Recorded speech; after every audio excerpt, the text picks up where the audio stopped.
Hello, friends, and welcome to our Art Attack workshop with Edinburgh Square Heritage and Cultural Center and the Children's Discovery Workshops. Today, we will be learning all about the color wheel and the elements of art and putting them to the test when painting, drawing, and even making a sculpture. We'll even be pendulum painting today. So let's get started. First, let's talk about our color wheel. What is a color wheel? A regular color wheel is made out of 3 colors, red, blue, and yellow. These are known as primary colors. The color wheel can then expand by mixing the primary colors together to create secondary colors. If you mix red and blue, you get purple. If you mix yellow and blue, you get green. And when you mix yellow and red, you get orange. The color wheel demonstrates how primary and secondary colors relate to each other. It helps determine which colors go together in a complementary way. Once you are familiar with the original color wheel, you can begin to expand the wheel further to include tertiary colors. Tertiary colors are created by mixing primary and secondary colors together. So let's make our own color wheels.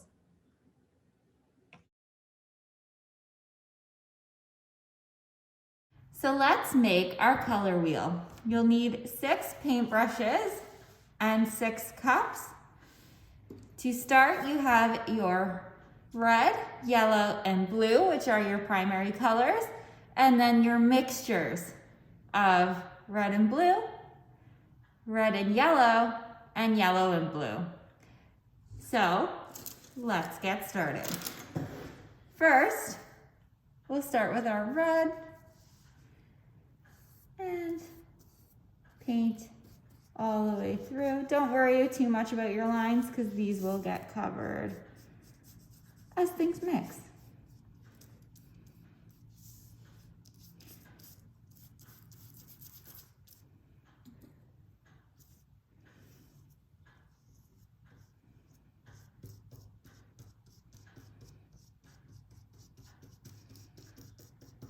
So there we have our red. And next, we'll have our yellow. So skip one and add your yellow to the next quadrant.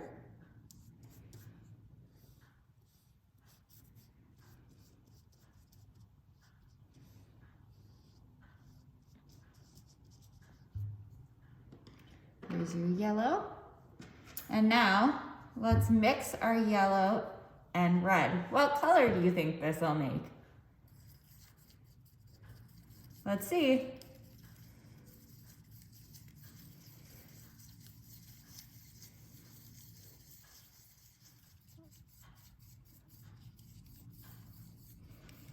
It makes orange.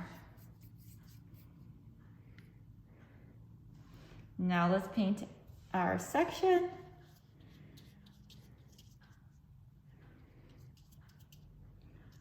Lots of orange there. And there you have it. Now let's try our yellow and blue. What color do you think this will make?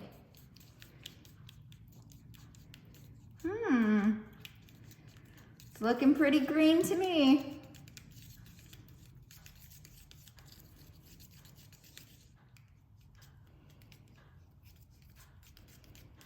And there we are. We have our green, and we can paint this section.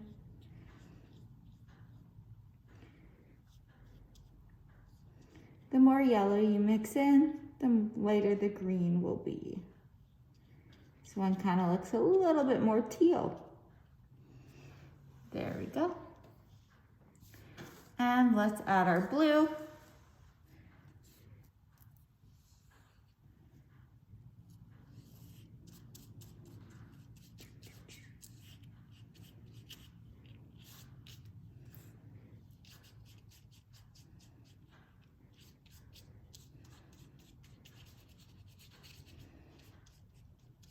And there's our blue.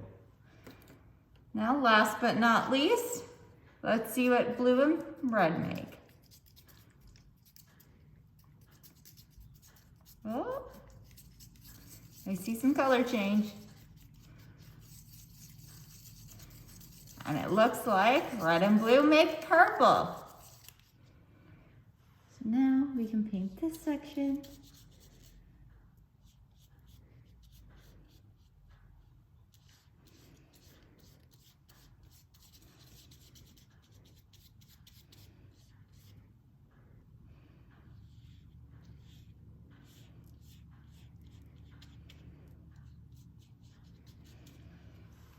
And there you have it, your very own color wheel. Now that we've made our color wheel with primary and secondary colors, let's make one with tertiary colors. This involves mixing our paints further. So, you want to mix the primary color with your secondary color to make your tertiary colors. So add some of your purple to one. And then we'll put that there.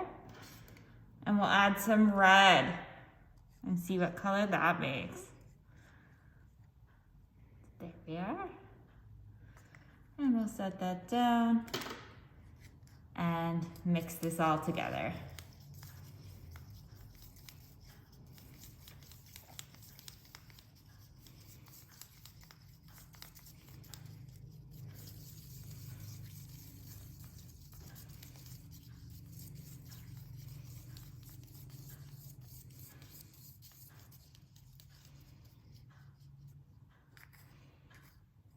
So that makes a bit of a lighter purple.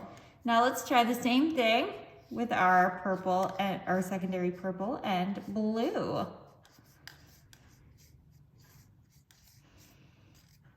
There we are here. And add some blue.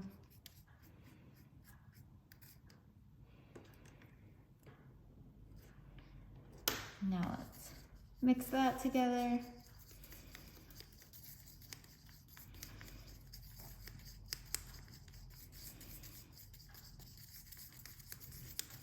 And there we are. We have an even darker purple.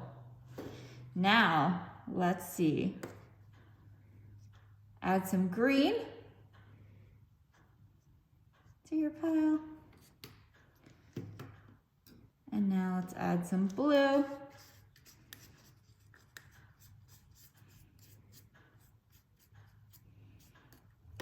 And mix it all together.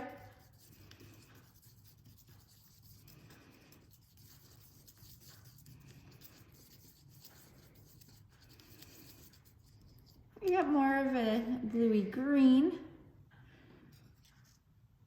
And add some of your secondary color, which is green, with your primary color of yellow.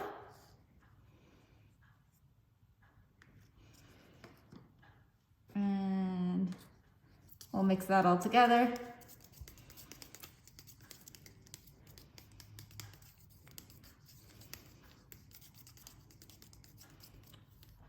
We have a bit of a lighter green happening. Now some yellow to the orange.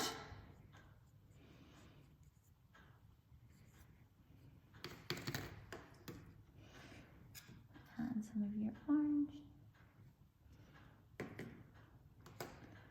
And we'll add some of the orange to the other one.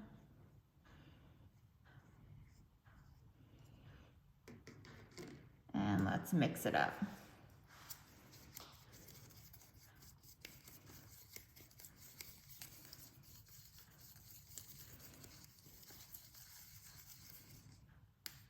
There's our orange. And let's add some red to our orange.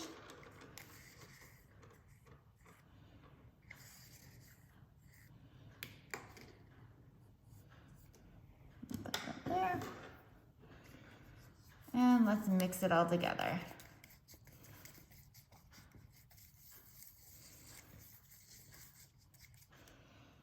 And there we are.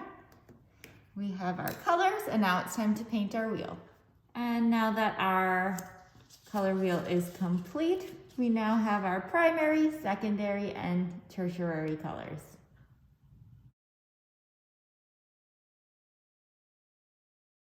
For this experiment, we will be blending colors. You'll need markers, napkins, and cups with water.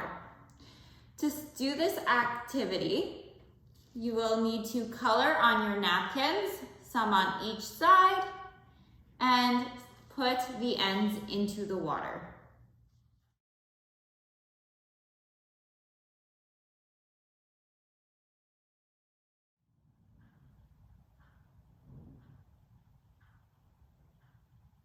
Art.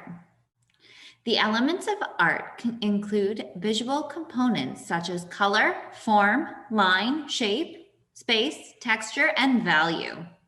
Let's start with line. Lines are described as an element of art by a point moving in space. Line may be 2 or 3-dimensional, descriptive, implied, or abstract. Now let's talk about shape.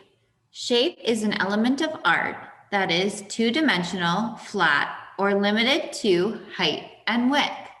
So here we have some 2-dimensional objects as well as some 3D objects. The 3D objects are not actually part of shape, but the square itself would be. The 3D objects are typically more associated with form. Form is an element of art that is 3-dimensional and encloses volume. It includes height, width, and depth. This can include objects like a cube, a sphere, a pyramid, or a cylinder. Form may also be free-flowing. Now let's talk about value. Value is an element of art that is characterized by lightness or darkness of tones or colors. White is the lightest value, where black is the darkest. The value halfway between these extremes is called middle gray. Color is also an element of art. It is an element of art made up of 3 properties: hue, value, and intensity. Hue would be the color. Value of the hue would be the lightness and darkness of that color. Intensity equals the quality and brightness of the color. So a high intensity equals a strong, bright color, and a low intensity equals a color that is more faint and dull. Space is another element of art. It's an element of art by which positive and negative areas are defined, or a sense of depth is achieved in a work of art. Negative space is the area surrounding an object, and the object itself would be your positive space. Texture is the last element of art. It is an element of art that refers to the way that things feel or look as if they may feel if touched. So in the pictures, you see the fur, which looks like it would be nice and soft.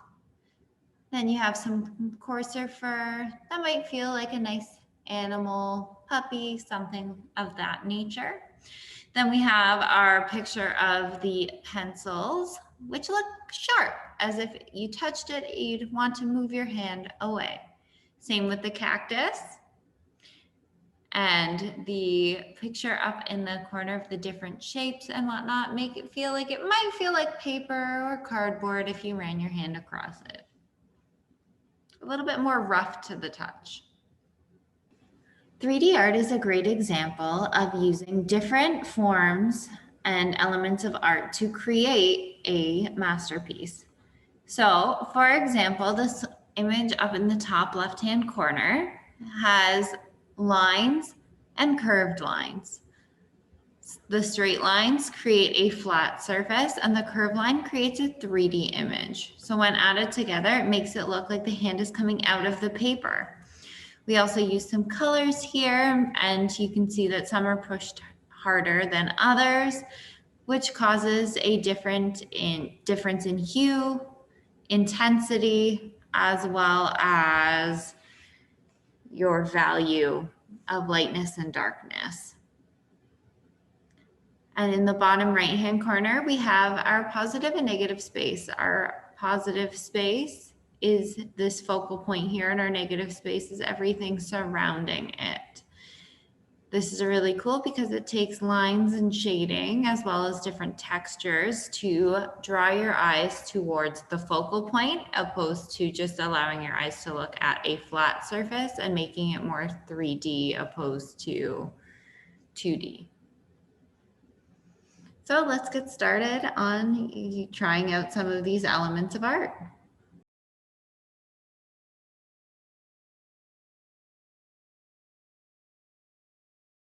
Line your whole hand in pencil. Make sure you do this in pencil because you're going to have to erase it later. Then take a ruler and make even lines all the way up your page. Make sure you don't go through your hand because we're going to have to go over that later. Now you just want to make curved lines all through your traced hand. This is going to make it look 3D. And then once you're done that, you just want to erase your whole outline so that you can't see the outline of your hand anymore. Just leave the curved lines. And then if you want, you can color your hand just like I did.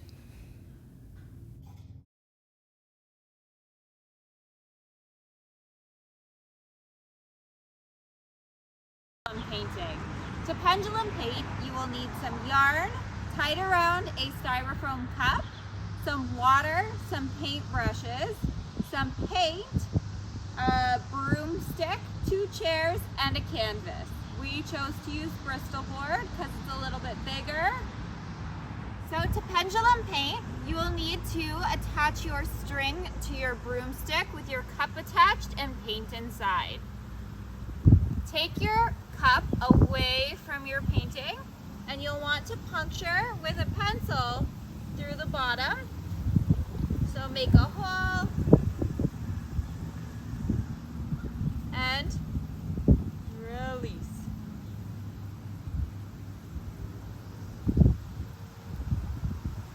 And it'll start to leak out. The wetter the paint, the more you're going to get out of it.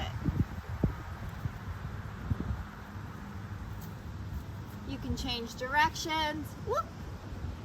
Might want to hold it in the center. And the art will be created as it leaks out.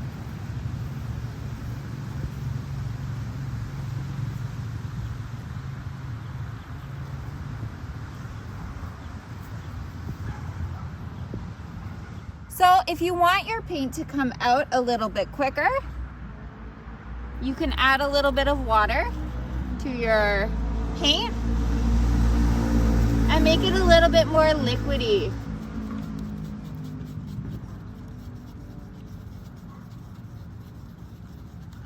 So let's see how this works. Now let's switch colors and try the red with a little bit of added water to see what design this one will make.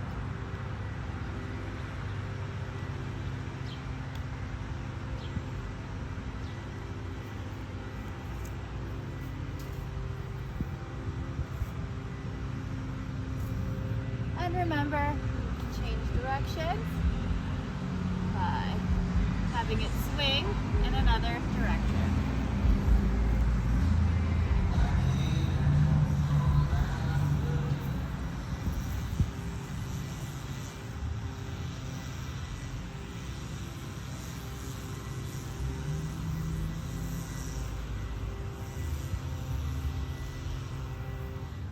Now let's add our blue. Puncture your hole in the bottom. Whoop. And spin it around. You can do this in a circle. This one's a little bit more wet. And there you have it.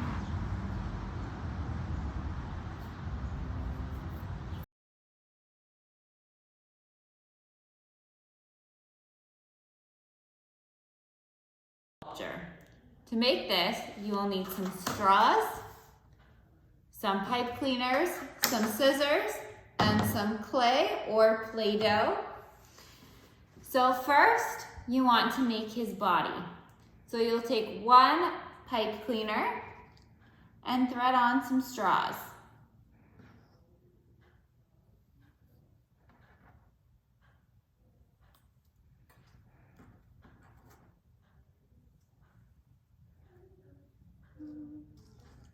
couple more. And once you have his body, you'll twist it. Actually, we'll add a couple more.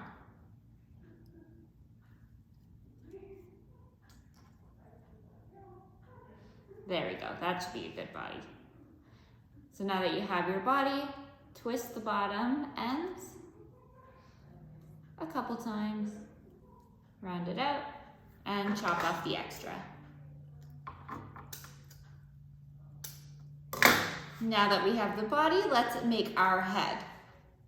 So use another piece of pipe cleaner and add your straws.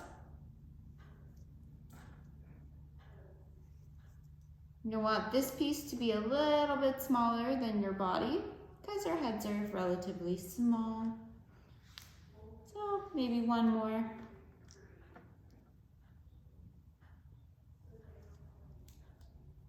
And we'll tie it off.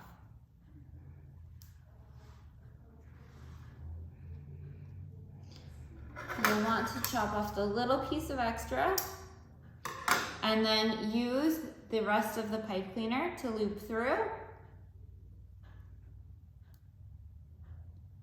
and loop around so that your head is attached to your body.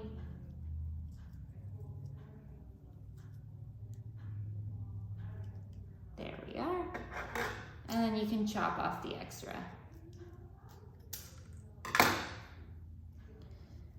So now that we have that, let's attach these pieces that we've cut off as the arms. So wrap it around in between a set of straws and then add your straw.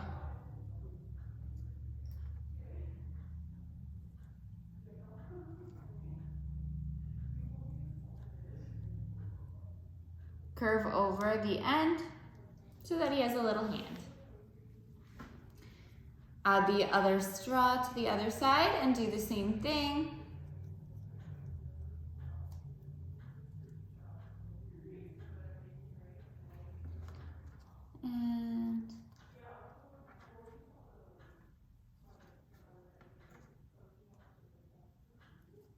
And curve over for the hand. And now your sculpture needs some legs.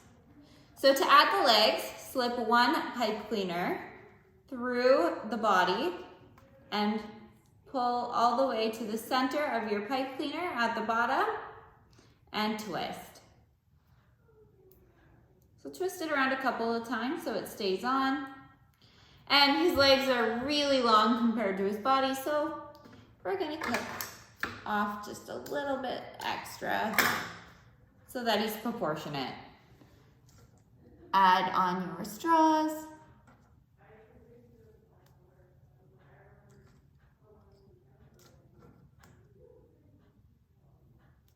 And then curve his feet so that he has some legs. He's got some feet now. And do the same thing on the other side.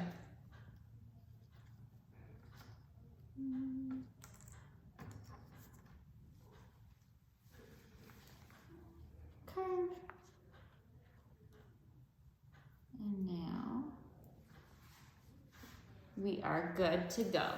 So now that we have our sculpture, we can pose his arms and legs in different ways to make our sculpture more interesting. And of course, he needs a base so he can stand up. So use your clay as your base. You'll want to take a good portion out. Nice, strong, sturdy base. Roll it up. And stick it down. And you'll want to stick one of his legs in.